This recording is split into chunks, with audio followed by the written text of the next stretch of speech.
Karen Board Moran. I'm the archivist of the Liberty Grove Historical Society. And tonight, we are going to thank the ladies who helped preserve Liberty Grove history through stories and artifacts. You're not a lady, but your mom was not mentioned in our 20th anniversary book, Living in God's Country. So Dick is your grandfather, and Gene was your uncle, and Arlene is not mentioned in the book.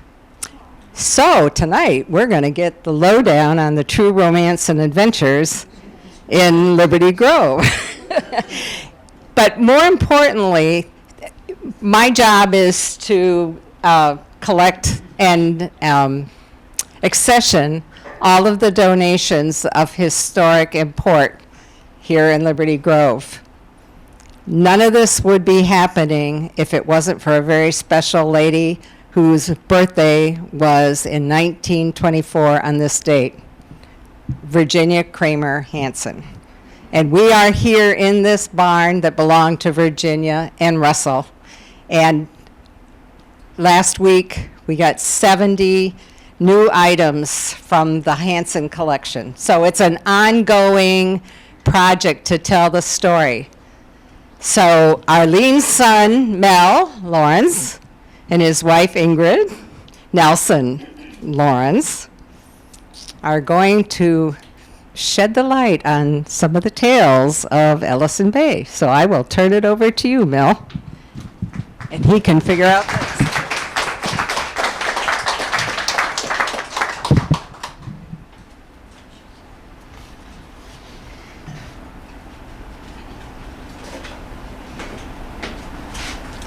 Hello, and thank you for coming.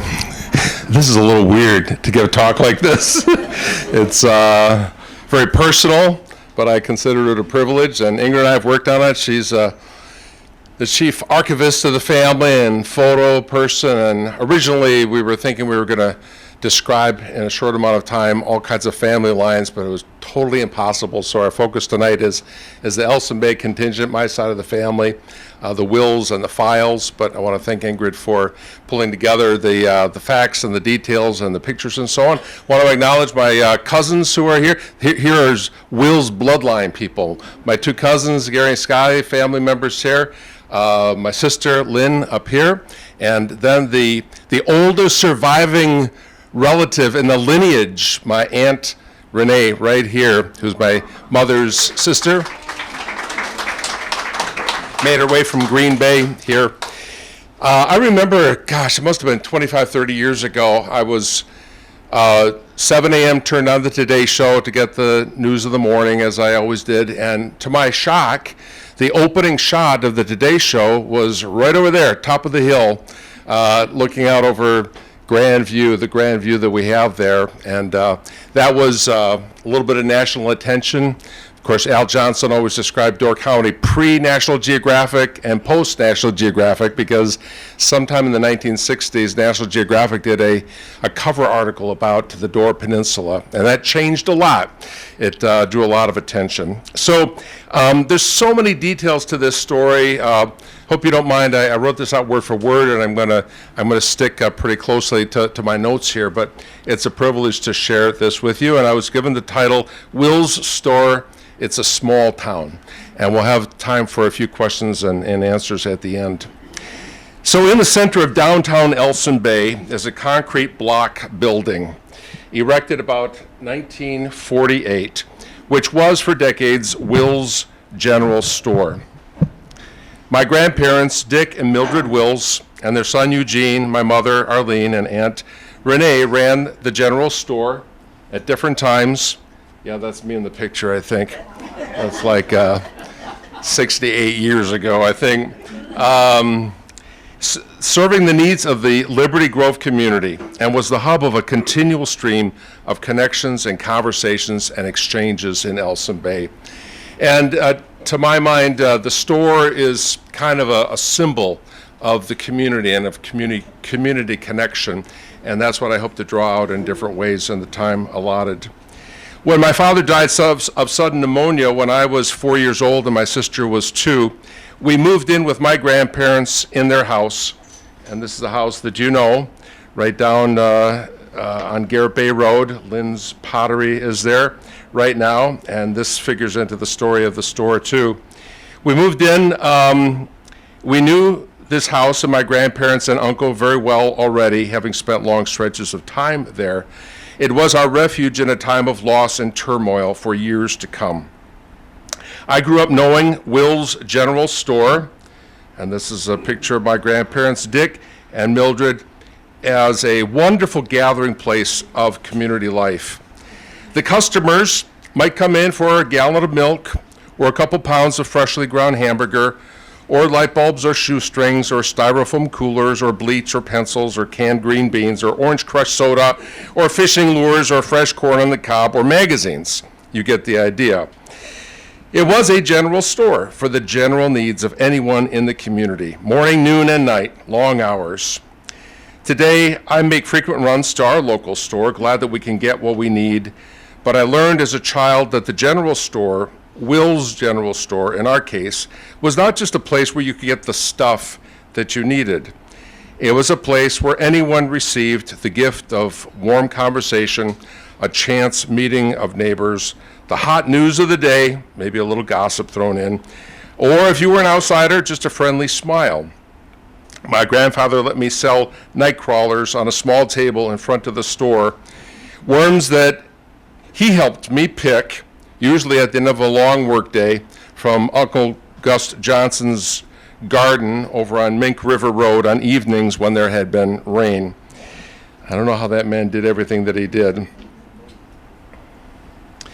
I watched my grandfather, uncle, and mother and aunt stand behind the checkout counter at the register at the front of the store and ring up a steady stream of customers. Some paid on the spot, but it was understood that many had their purchases put on their tab to be billed later. No credit cards, hardly any checks. It was either cash or put it on my tab. I often saw my grandfather late at night at his small desk back in the butcher area with the gooseneck lamp, poring over the tabs of customer purchases, tallying them up on a mechanical calculator, you know, the kind with the handle that you pull, in order to calculate and send out bills. I imagine many of the customers regularly paid their periodic bills, but there were probably some that were not so regular in their payments. One lady who had little means paid for her groceries by giving some of her original paintings to my grandparents. The important part of this story is not, of course, about Will's store, but the people who made Will's store a part of the life, physical and social, for the residents of Liberty Grove, and Ellison Bay in particular. By the way, a little note here. The family name actually was Will. Irvin Will. It morphed into Wills because Will's store with the possessive S became so familiar that at some point along the way, my grandparents and their children began treating Wills as their proper last name. I'm not sure whether that's legal. You might have contracts that are not legally binding, I guess, depending upon what your birth certificate says. There would also be people who would come into the store and ask, where's Will today? So anyway, Dick and Mildred Wills is the way you will always see it. They are the centerpieces of this story. My grandfather on my mother's side was Irvin Dick Wills, and this is a great picture of him taking a characteristic stance. And all of these pictures of the story, I love seeing in the window the advertisements for things, salad dressing, all-purpose cleaner, 44 cents, et cetera, et cetera. What a remarkable man he was. Hard-working, long hours. And they would keep the store open way beyond profitability. I mean, if they thought somebody's going to come in at 8:45 to get a gallon of milk, we better be here, even in the wintertime, long hours, because it was a part of serving the community. Dick was interested in life. In his smile was a twinkle. He was a curious man, interested in anything going on in the community and the world. He was also intense about his work, half running, half walking from task to task. A boyhood farm accident nearly severed his foot off, so he had to walk by flopping that foot forward. No military service was possible for him because of his impediment. He and my grandmother Mildred were the heart and soul of the store. Irvin was called Dick in his early years because of the strangest reason. His favorite horse on the farm was named Dick, and they began calling Irvin Dick after the horse.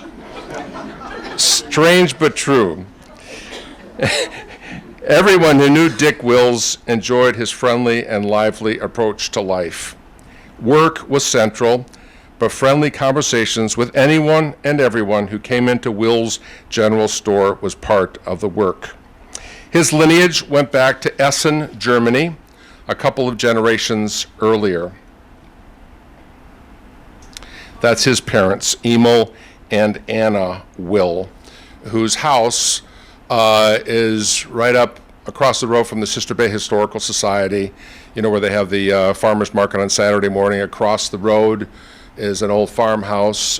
It's the cities own that house now, but I remember visiting them there at that house. Emil and Anna. Emil lived, I think, nearly to 100 years old, and so I remember him. His father had that farm in the German settlement in Sister Bay. Their house still stands across the road from the Historical Society. On Saturday mornings when I'm at the farmer's market, think about the Sunday afternoons when we visited great-grandfather Emil, who lived almost to 100 years old in that old farmhouse. I remember the wallpaper, large florals, bright colors, and sitting in the old man's lap.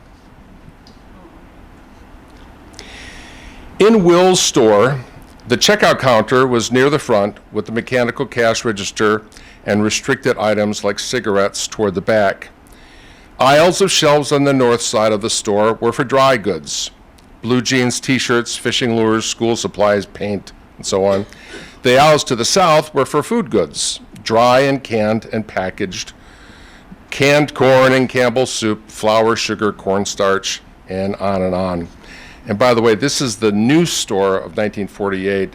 In a few moments, I'll go back to the original store. This is one of 3 successive store buildings that they had. Toward the back of the store was the important section where fresh meats were on display in abundance in cooled glass cases. In my young mind, this was the heart and soul of the store because Dick Wills was a master butcher and spent much of his time there. Behind the glassed-in refrigerated cases was the work area, dominated by a large butcher block where Dick Wills sharpened knives and cleavers with a honing steel lightning fast, way too fast, and proceeded to take quarters of beef to saw and chop and cut into steaks and roasts and all the pieces to put in the grinder to spit out a steady stream of fresh hamburger and chuck. I lingered in there on hot August days, taking in the smell of the raw meat and a little bit of awe about the large beef and pork quarters that would eventually feed our neighbors in the community. Sides of beef and pork and waxed boxes of whole chickens. Every day's routine involved taking boxes of those chickens and sectioning them with the cleaver, which Dick wielded with blazing speed and placed on the white wax paper-lined trays for the display case. I'm actually surprised he never lost a finger or two by the way he went at that. He went at everything pretty intensely. I sat and watched that ritual, knowing that high-quality meat would make its way to dozens of families in the community and to our home, and that I could, as the butcher's grandson, devour as much chicken or steak as I ever wanted. At the end of the day, my grandfather cleaned that amazing butcher table by scraping it with a hard wire brush, leaning in hard, years of use shown by waves and dips in the counter of the butcher block table. I wonder where that butcher block is today. I would love to have that. Dick Wills always wore a white apron, which by the end of the day was splattered with meat juices and other dirt. If it fell to him to cut the grass outside the store, he would be seen attacking the job with vigor, stained white apron and all. When I was old enough to do all the grass cutting and trimming, I took it very seriously. This is my first job that I ever had. I remember I went to my grandfather, I must have been 5 years old, and I said, you want me to sort the soda bottles, the pop bottles in the back room. How about if you pay me a penny for every bottle that I sort? And he said, that's an interesting proposition, but I got a better idea. How about if I pay you 60 cents an hour? And first of all, in my young mind, I didn't realize that was actually not a great exchange rate for me. But secondly, I also realized this man doesn't know what he's talking about. He's going to pay me for time. Doesn't matter how fast I work. You see, I was a good American even back then. But I had many, many jobs in the store, cutting grass and lots of other things. All the other family members were bogged down in running the store.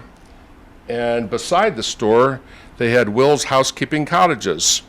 12 housekeeping cottages on the north side of the store, which actually Ingrid's father, as a carpenter, built some of them. We learned later on. And they rented out on a weekly basis. And I can't remember the rate at the time, but people kept telling him, Dick, you gotta raise your rates. I mean, $150 a week, that's just not enough. But they were modest. They weren't in it to make large profits. Dick married my grandmother Mildred when they were quite young. She was a tireless, faithful partner in the work, keeping the household, putting 3 meals a day on the table, which was always Bisquick pancakes in the morning, a heavy meat and potatoes meal for lunch in the German tradition, and a light supper, and working in the store as needed. Every day at noon, Mildred would call the store and tell Dick that lunch was ready. And predictably, in the next hour, as she waited and waited and would grow exasperated, pacing, mumbling under her breath, called on the phone again, usually twice, just saying, Dick, and hung up the phone. Eventually, he got on his Schwinn bike, gold-colored with a large wire basket on the front, and pedaled his way the quarter-mile home, white apron flapping in the wind. Half an hour for lunch, and then I was back to the store. Sundays were different. Family members took turns attending church at Trinity Lutheran, now, of course, the coffee shop down there. They closed the store at noon or 1 p.m., and my grandmother had a big meal set out in the dining room. That's where I knew I could get as much steak as I wanted. On Sunday afternoons, the adults relaxed in the living room, dozing oftentimes, until the evening broadcast of Lawrence Welk and the Wonderful World of Disney. That's the original Lawrence Welk, that is. And a remarkable treat for a kid in the 1960s for dinner, or for supper, Swanson TV dinners in disposable aluminum trays. Though my grandmother could never bring herself to throw away those trays, for a woman who grew up in the Depression, there was no such thing as disposable dinnerware. I always selected the turkey with gravy, which had the little compartments of mashed potatoes, some green beans, and a sweet, sticky dessert. TV dinner seemed like an exotic treat. Mildred had a nickname too, but she wasn't named after a horse. Her siblings and close friends, for some reason, called her Nudie. I have no idea why. Also, no idea why my mother, Arlene, was nicknamed Poonie. So my grandfather, Dick, was named for his horse. His son, Gene, was just short for Eugene. And the baby of the trio, Renee, just got away with Renee. I don't think you ever had a nickname. My grandmother, Mildred Wills, was a file, spelt P-F-E-I-L, though it is often misspelled. I want to tell you now about Reinhardt and Anna File, very important to the history of Liberty Grove and Ellison Bay. Her father, Reinhardt, a striking man, went into the lighthouse keeper service of the Coast Guard, and in 1905 became assistant lighthouse keeper at Cana Island.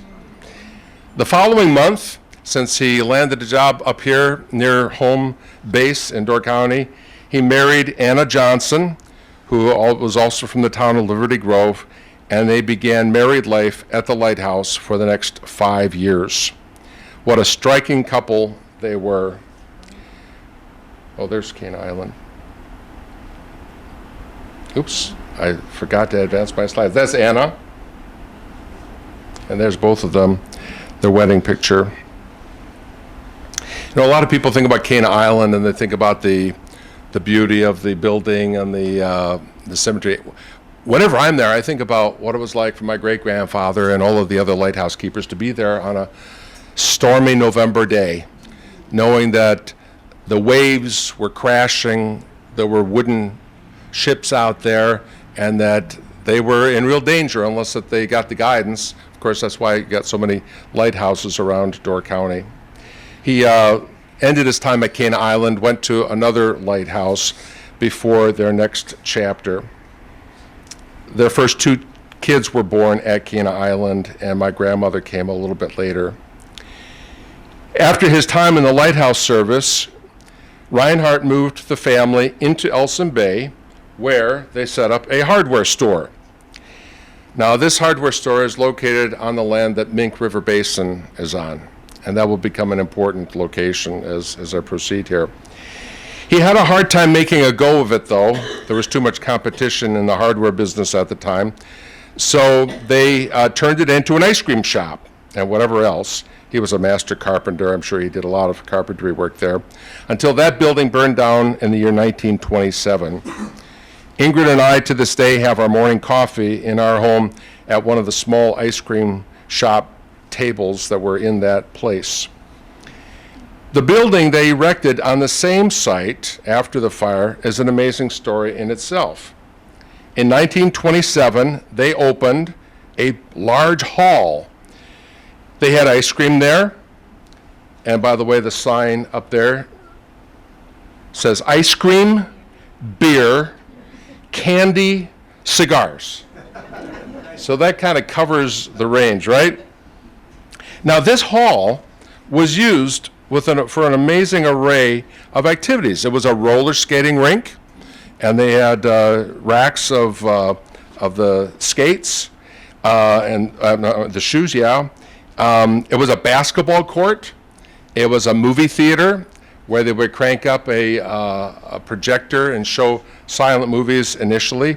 There were medicine shows there. I don't know. It was like a real community center. And eventually, the supper club. My great-grandfather Reinhardt wired that hall with a generator because there was no electrical lines going this far north in Door County at that time, so that they could run silent films on a projector, and then to accompany that, they played music on a phonograph. The generator wasn't very reliable, so movies frequently were interrupted with the attendees hooting and stomping their feet until power was restored. One fateful winter night, sometime in the 1940s, I think, as folks were watching a film, a severe winter storm set in. Sudden winter storm. It must have been a really good film because people didn't leave, and at the end of the film, they found themselves stranded for the night in the hall, their vehicles buried in snow. They slept on the floors in counters that night. On the tragic night of March 10th, 1935, a group of boys from Washington Island were in Ellison Bay to play basketball. Most of the team stayed the night on the peninsula, but one apparently impatient carload made their way back across the ice from Gills Rock toward Washington Island. They got off the safe path and encountered thin ice, and the whole carload with 6 boys plummeted to their deaths in the icy water of Death's Door, 120 feet deep. Made a big impression on the whole community. The hall that Reinhardt and Anna ran eventually passed to my grandmother Will's youngest sibling, Virginia, who died just a few years ago, and her commercial fisherman husband, Clayton. Thus was born Clayton's Supper Club, again in this same building, basically. It was a comfortable dining space to eat in. Aunt Virginia was an excellent chef, and her menu included the best fried perch and sautéed whitefish and battered jumbo trip you could get in northern Door County. She gave me her recipe, which she developed herself for the jumbo shrimp, but I lost it years ago. One irony of the File family is that just 5 years before Reinhardt began protecting ships from the shoals outside Cana Island as a lighthouse keeper, His brother Max was the captain of a schooner that went down in a heavy storm in Hedgehog Harbor, Gills Rock. His boat, the schooner Sardinia, which is based in Milwaukee, was loaded up with a load of logs to transport to Milwaukee. On a stormy night, June 19th, 1900, Max File got into the harbor, anchored for protection, and everybody got off the ship. But the anchors didn't hold with the high waves and the gale force winds, and the schooner was dragged toward the shore where the rocks punctured the bottom and it sank. And I guess you can still see that under there. I don't know about today. I don't know how old that picture is. Whenever I have a bowl of whitefish chowder at the Shoreline restaurant, I look out to the harbor and imagine that scene 124 years ago. Going back to the start of Will's store, when my grandfather Dick and grandmother Mildred first started as grocers in Ellison Bay, it was in the Evenson store, today Gills Rock Pottery, across the road from Clinky's garage. Both my mom and uncle were born there. You weren't, right? Did you get a hospital? You got the hospital, the baby of the family. The store was a success. And so a few years later, this is the 1930s now, a few years later, Dick and Mildred were able to purchase the house just to the west of Clinky's garage. This is a picture that goes back, previously owned by Charles Anderson. And this was a house and store combination. The left side was Will's General Store, a single room. I don't know why he's bending over like that, but a single room store. Clover Farm was the franchise, the supplier of all of their goods.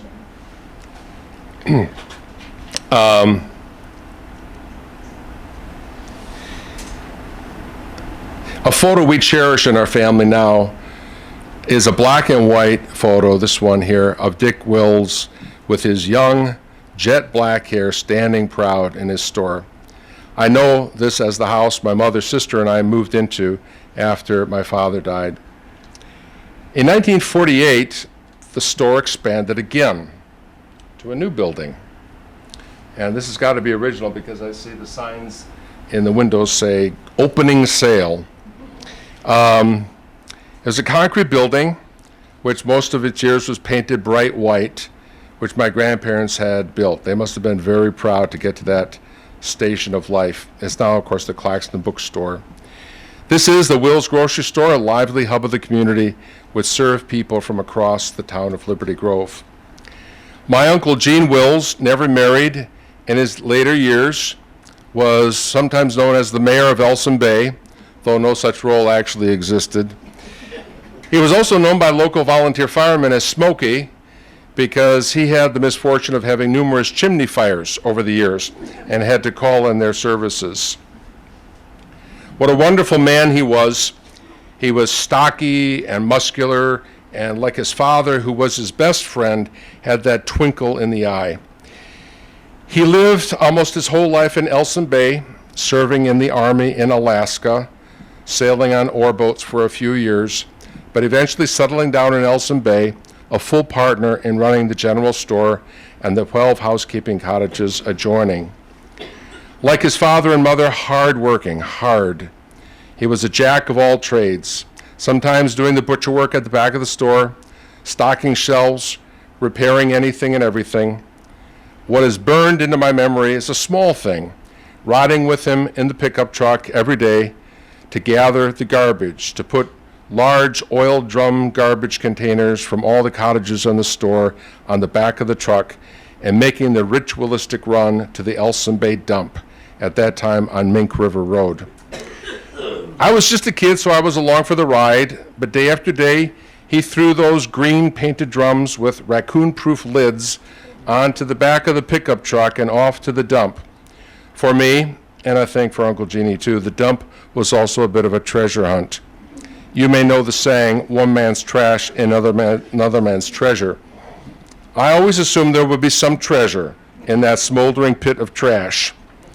One time I found a pair of red high-heeled women's shoes, and I was sure my mother would just love them. And I brought them home. I'm sure they were entirely the wrong size, and she didn't let on at the time, only years later, how she thought it was one of the funniest things she had ever experienced. Another time, my uncle spotted something curious toward the bottom of the pit and tied a rope around my waist so I could traverse my way down to grab whatever it was.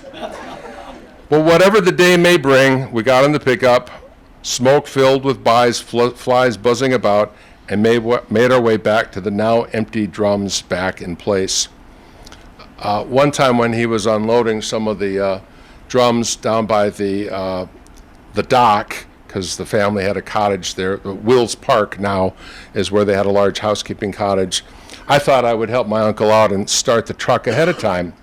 I didn't know about clutches or such things, and so I just turned the key of the truck, and the truck started lunging toward the edge of the dock, and I never saw that man move so fast. He flew into the truck, not knowing that years later I would have the distinction of being someone who launched a boat in Raleigh's Bay Boat Launch and launched my American Motors Hornet right out into the water, blub, blub, blub, and didn't have the parking brake adequately engaged, and there were all kinds of people around having their dinner and so on, and my uncle came down and pulled the car out.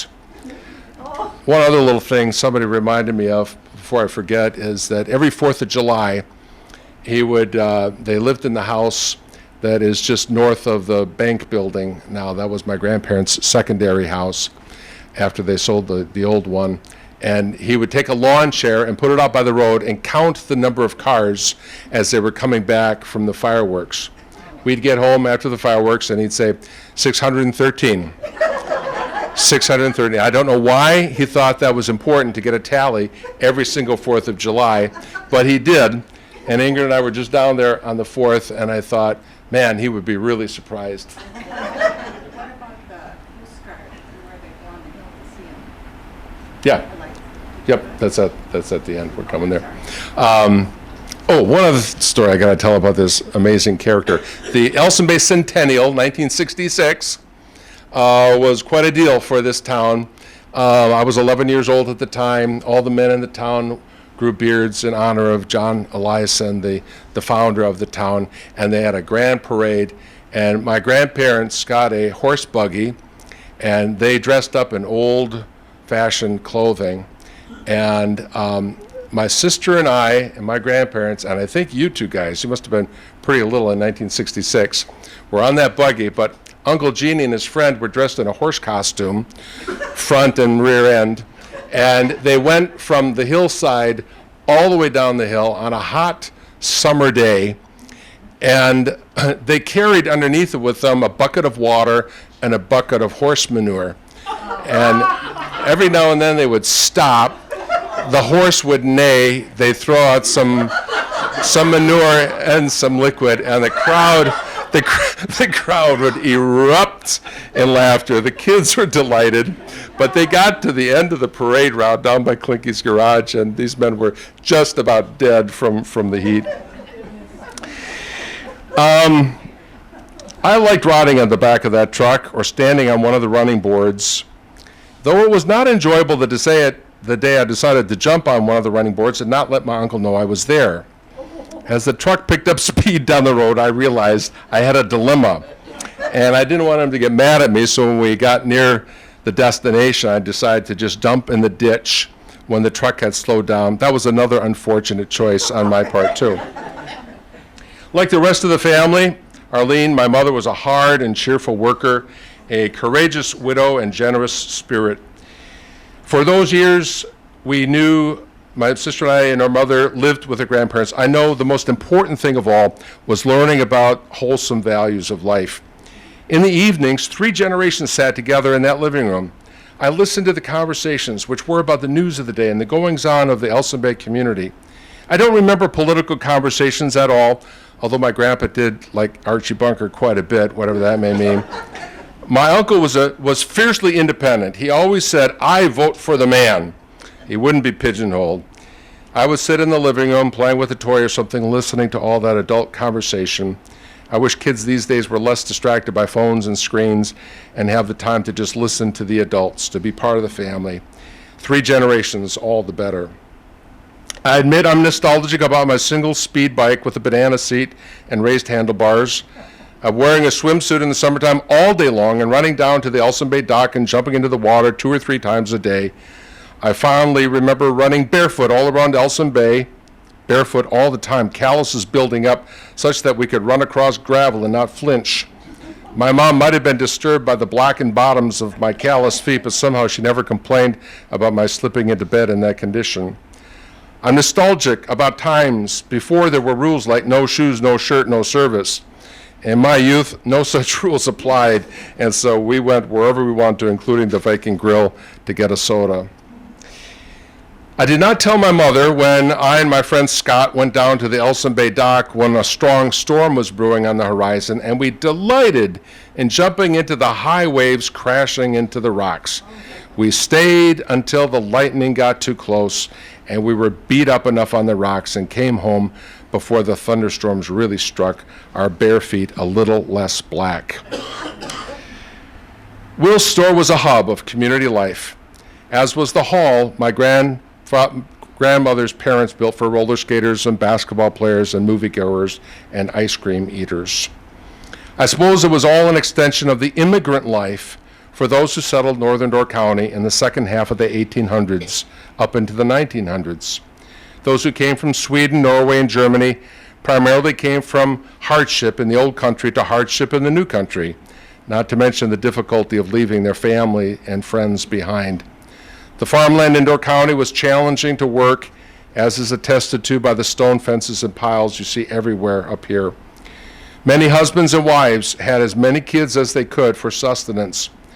When a family was settled, they may signal for other relatives to make their way across the ocean through Buffalo and Chicago, making their way to the tip of this peninsula. Farmers helped each other. That was the way to survive. During the Depression, some lost much of what they had, as in the case of one of Ingrid's relatives, her great-grandfather, Swedish immigrant Isaac Nelson, on whose property Ingrid and I live right now, today. Her great-grandfather had 160 acres in his original homestead, but during the Depression and hardship, that was reduced down to 40. And taxes up here were always relatively high. Ingrid and I met in high school and discovered that we had numerous points of connection in our genealogies. In 1975, we got married in Zion Lutheran Church on the north end of Sister Bay. That picture is earlier than my time, but that's what it looked like. That's what it looked like when Ingrid's family, that was her home church. My family's home church was Trinity. Of course, a single pastor served both of those parishes and then combined for Shepherd of the Bay. There were only 2 people in the congregation who were opposed to building Shepherd of the Bay Church, my grandmother and my uncle. They thought it was very exorbitant, and I was involved in a multi-million-dollar building project back home at our church at the time, but that's another story. Some of Ingrid's ancestors and mine came from the same county in Sweden, Värmland. For all we know, they might have been neighbors.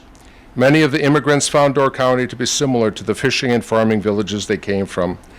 Liberty Grove, as a small community at the turn of the century, was a small community in 1900, a few thousand people. Even today, the entire population of Door County would take fewer than half the seats at Lambeau Field. In closing, as we sit here near the top of the Ellison Bay Hill and its grand view, I think about the importance of family connections. When my Uncle Eugene worked on one of the ore boats which made its way up and down Lake Michigan, when he knew his ship would pass by Ellison Bay out in Green Bay, he'd let Dilk and Mildred know. They would take and park their car at night at the top of the hill, pointing out to the bay, and when my uncle had the signalman on the ship flash their spotlight to the shore, Dick and Mildred would acknowledge by flashing their car lights. And that's part of the story of a store in a small town and the people who shared their lives there.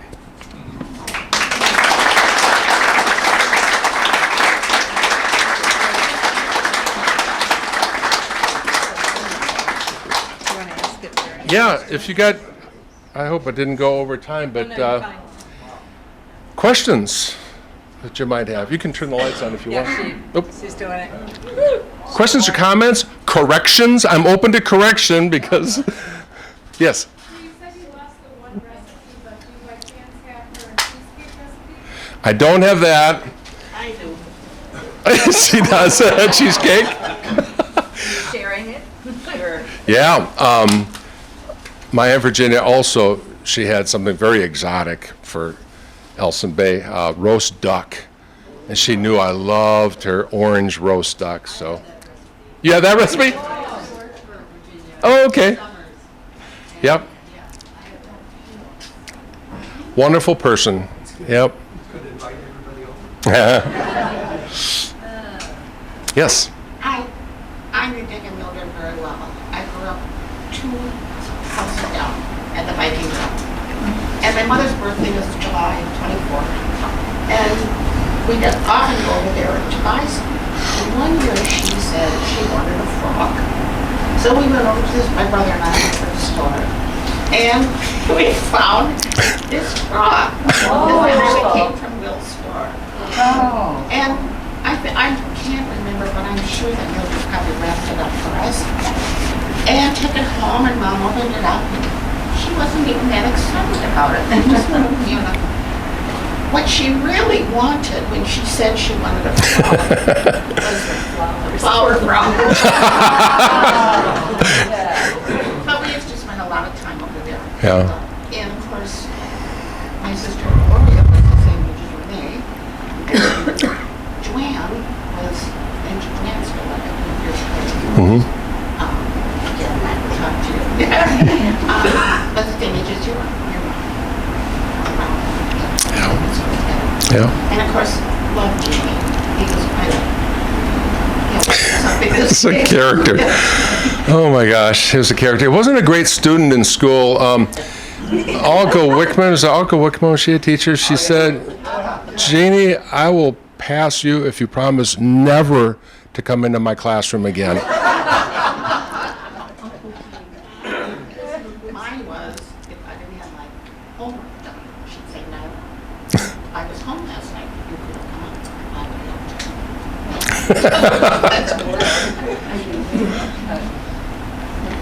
Actually, Gilbert, I believe, had a meat market in the house where Mildred lived.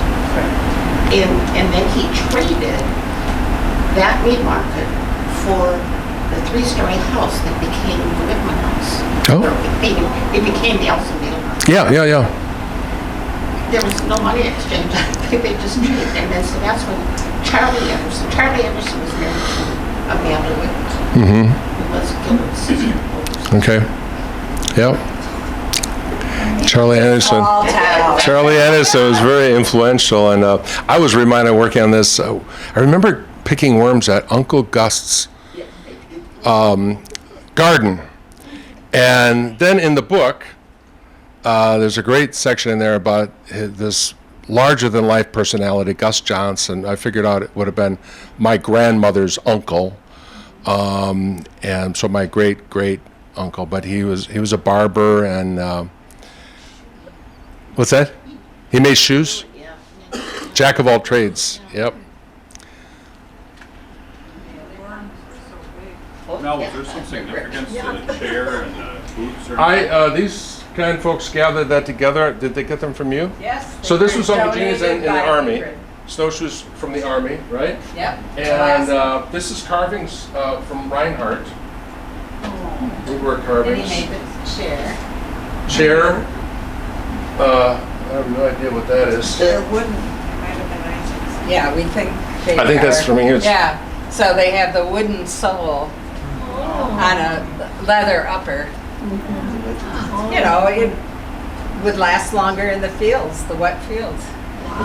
So the other two important things, your mom donated the stove that is in the summer kitchen, and Ingrid donated the Wills store cabinet. So it was in the, what now is Lynn's Pottery. It would have been that era of store.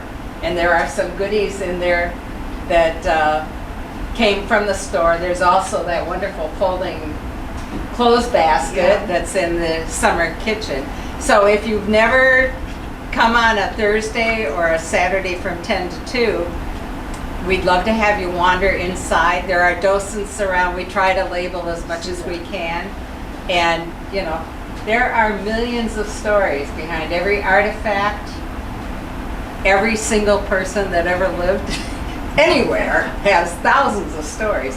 And hearing your version and your memories of growing up in Ellison Bay are just priceless. Because the time you donated the snowshoes from Alaska that Gene wore and told about the boat coming by and flashing the light. I mean, Yeah. we have a wonderful piece of Oh, really? escarpment, but there's the human story. Oh, really? Oh, we'd go down there night after everything that came in. Wow. Was that an oar boat that he was on? Yeah. An oar boat, yeah. That's And amazing. that blue Plymouth and the spotlights on. Oh, that was so exciting. In his later years, with more and more workers up here from foreign countries, my uncle is always a curious person, just like his father, but he go to restaurants, he and my mom all the time, and he'd strike up conversations, get to know them. So he just kind of started a service of driving them around if they needed to go to the dentist or whatever. And they called him Mr. Wonderful. And he did this for years. And weirdly, he was a man who never traveled. But I would come up doing international trips and so on, and he'd say, I know some things about Romania now, or have you ever been to this place in Poland or whatever? But he became a real globally minded person. But it was just, they knew that they could call him up and say, Gene, might you be free tomorrow morning? I got to get to Sturgeon Bay for an eye appointment or something. And he would do it, talking the whole way. Yeah. You tell us you never went further than Green Bay? Well, in the army, he was in Alaska, but not really. He came down to Milwaukee for my installation as a pastor in our church, and I've never seen a man look so nervous being in the big city. And he stayed the minimum amount of time, and then back of the car, back up to Door County. But that's right. Here's Lynn. Yeah, they. Yeah. That's right. Mississippi River, I think that's. Okay. All right. Stephanie, did you have a question? I was just gonna say that in his later years, and before he died, it was reciprocal, because a lot of the international kids always wanted to help him out. Oh. As, you know, in his last couple of years. Yeah. He was my Bloody Mary partner, him and Lee Peterson. After I got done with my shifts at the Viking, we'd go down to Crispies, and we'd see who could put the most horseradish in their Bloody Mary. Oh, no. I still drink it. And then I just have to share, so I moved the Wills Cottage when it was moved from the Marine. Oh. I bought it for $25 from the town, and I moved it to Lauderquist Road. This was the beach cottage with what's called Wills Park now. Yeah. Wills Park is now, and so I moved that quite a long time ago. And just recently, I had seen that little tiny cottage. If you remember, it was a 3-season cottage, tiny. It just sold for just under $400. Yeah. I had no Paper thin walls. that $25 cottage. Yeah. Well, I just noticed in the corner is a picture of one of the Wills cottages. There's a sign behind the quilt, but I don't know how they did it. They'd hire some help. You were living in Green Bay at the time during most of those years, but they would every Saturday have to clean and turn over all those cottages. And my grandfather was running the store. My grandmother was running the household. But they just, yep. Mel, on one of those Saturdays, I recall, late in the afternoon, there was a report from the tenant that was there that there was a lot of squeaking going on in the walls. So they got out a ladder, and the fireplace had separated from the building maybe by about 1.5 inches. And so, if you can picture Jeannie holding the ladder, Grandpa going up the ladder with fly spray and spraying in that crack, and I was on the ground to count how many bats would come out. I can tell you I lost count over 100 in one cottage. But I remember Grandpa, you know, when the bats started coming out, he was trying to get down the ladder so fast. He got halfway down, and then the bats would stop coming out, and then he'd crawl back up and spray more in there. And it was fly spray, He was using fly spray, that's what he said. Oh my gosh. That's what happened to the bats. Yeah. They float over fly. Well, thank you all for coming tonight.